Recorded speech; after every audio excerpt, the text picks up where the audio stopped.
はい。あ、直し。そう。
up, ladies and gents, as we're now turning the boat around to go back down river.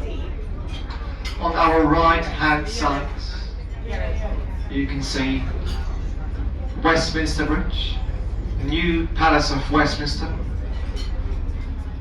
with two towers. Victoria Tower, the taller and wider one, and the tower most of you probably know as a Big Ben, ladies and gents. When I say new Palace of Westminster, it means there must have been an old Palace of Westminster back before. And that wouldn't be a lie, as there was a palace here on those grounds for over 1,000 years. It was the first Palace of Westminster Guy Fawkes tried to blow up. I do hope you remember that from your history lessons. Remember, the 5th of November. Funnily enough, where Guy Fawkes failed, 2 drunken members of House of Lords succeeded. By leaving a lit candle in one of the rooms, they burned down the old Palace of Westminster. The one we can observe nowadays was built in 1874, designed by Sir Charles Barry and Augustus Pugin. The 2 towers I mentioned before, 1,100 rooms, of which 34 are actually drinking bars, ladies and gents, in which our politicians don't have to pay a single penny of tax for all the alcohol they are drinking. It's one of the very few things they're allowing themselves in this country. Maybe apart from COVID parties, ladies and gents. The Elizabeth Tower, which most of you know as a Big Ben, it's holding its name since 2012. Before that it was simply a clock tower. And the Big Ben, ladies and gents, is simply a 13.5-ton bell hidden inside the Elizabeth Tower. Nicknamed after Sir Benjamin Hall, who oversaw the process of installing that bell inside the tower. For firing an opening salvo on Normandy landing, D-Day, ladies and gents. She also took part in Korean Wars, where she was a United Nations flagship on that event, and she did a couple of Arctic convoys. She was built, as the name of the vessel says, Belfast, built in the very same shipyard as ill-fated Titanic in city of Belfast. So she was quite obviously much more lucky, as she never sunk, despite the fact she actually struck on a German magnetic mine in November 1939. We're finally approaching, ladies and gents, to the bridge you've been all waiting to see from up close, the Tower Bridge. The second most photographed bridge in the world, just after Golden Gate in San Francisco, ladies and gents. Built in 1894, part bascular, part suspension bridge. Quite unique because no one before ever mixed those 2 styles. The bascular part in the middle between the towers can open up to 83 degrees, which I do believe you'll agree with me is pretty much straight up, ladies and gents. Those 2 walkways you can see at Bath Street level were the most commonly used way of crossing River Thames here in London before 1920s. And that's simply due to a vast amount of traffic waiting to go through a Tower Bridge, ladies and gents. As we had more than 400 barges waiting for a crossing on both sides of that bridge, meaning the Tower Bridge was pretty much always open, ladies and gents. That's why the walkways were in fact the most reasonable way of crossing that bridge. Ladies and gents, in 1952, there was a famous incident which took place on top of that bridge. Driver of one of our famous red double-decker buses found himself in the middle of a bridge being opened. As he stated later on the interview, he had 2 options. Either try to stop the bus and try to gently roll it backwards, risking capsizing, or as we put it nowadays, simply push the pedal to the metal and jump across. As he also stated, he used to be a Second World War tank driver, and he thought the tank would make that jump, so why wouldn't the bus? Is that exactly what he did? He jumped across, ladies and gents, and for his heroical save, he was rewarded by the Bass Company with £20, a new pair of trousers. And trust me, he was quite happy, as £20 back in 1952 was about 2 weeks' worth of his work.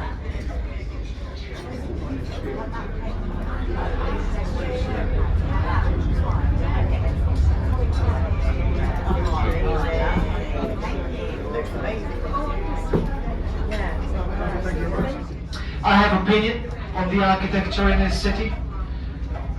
Not that it matters, I still work on the dot, I'm not a specialist in the matter. However, my opinion is that all those young architects who just finished their school, they're simply allowed to arrive in London and have a go. It doesn't necessarily have to be pretty nor practical, they're simply allowed to have a go. And to prove that theory, ladies and gents, on our right hand side we can see that those three buildings we gave a nickname of Three Musketeers due to their pointy hats. And those hats are the problem number one, because those points, they're neither antennas or flagpoles. We asked people living there.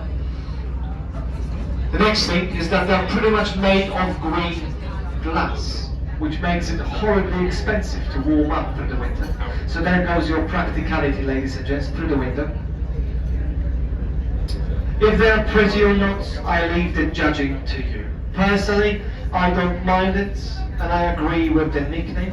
However, I don't think I would like to live here.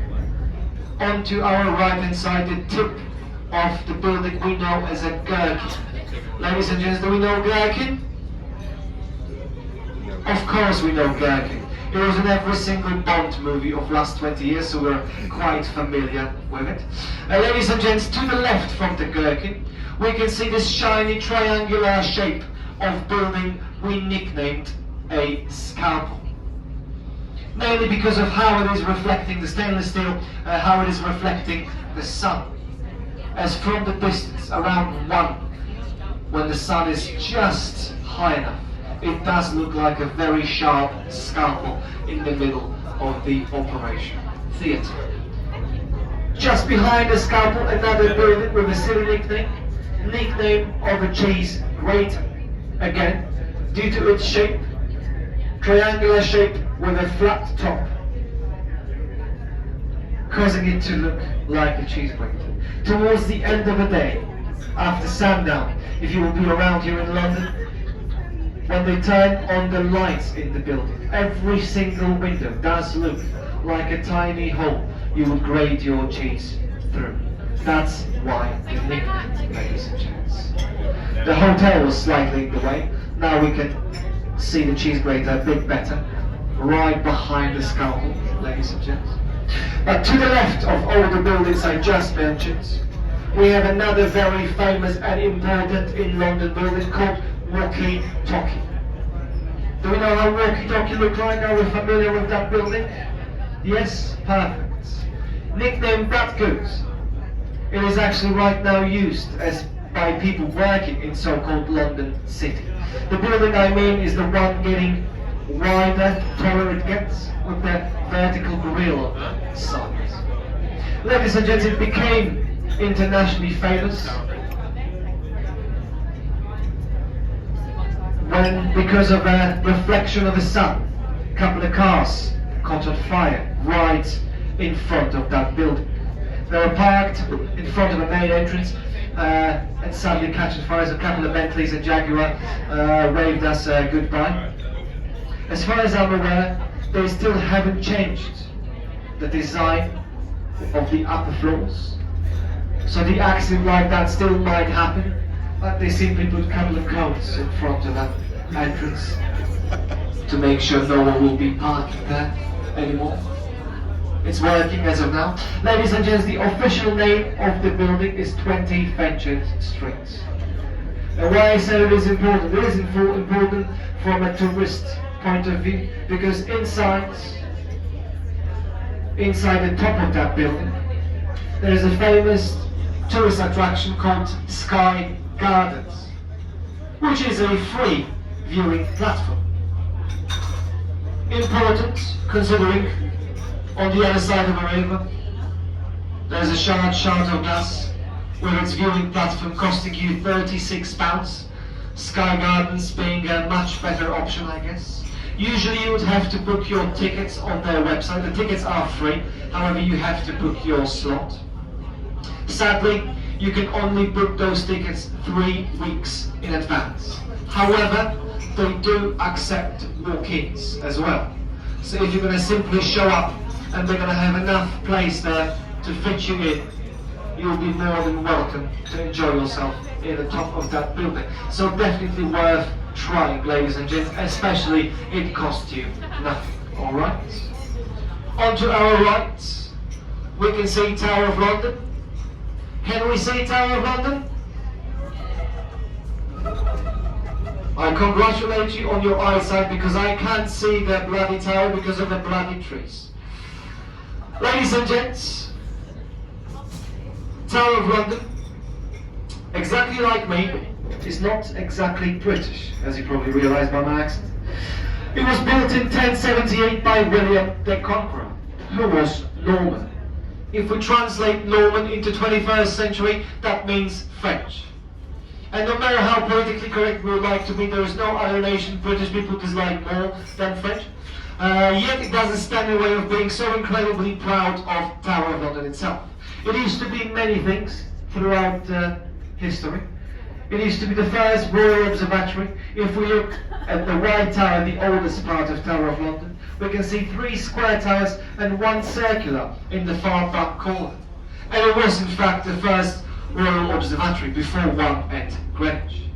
It was also the first London Zoo, which shouldn't really strike us as surprising because it had always been a royal residence. So all the new and exciting things were coming in here first place. A Royal Mint, a place of execution and imprisonment. The last person to be executed inside the Tower of London was Joseph Jacobs, a German spy, in 1941. The last people to be imprisoned inside Tower of London were Kray twins. Do we know Kray twins, ladies and gents? Anyone know Kray twins? Alright. I don't see anyone who knows Kray twins. So I'm going to quickly tell you, they were famous London gangsters. If you're in any way interested in their activities, you can watch the movie called The Legend with Tom Hardy playing both of the twins.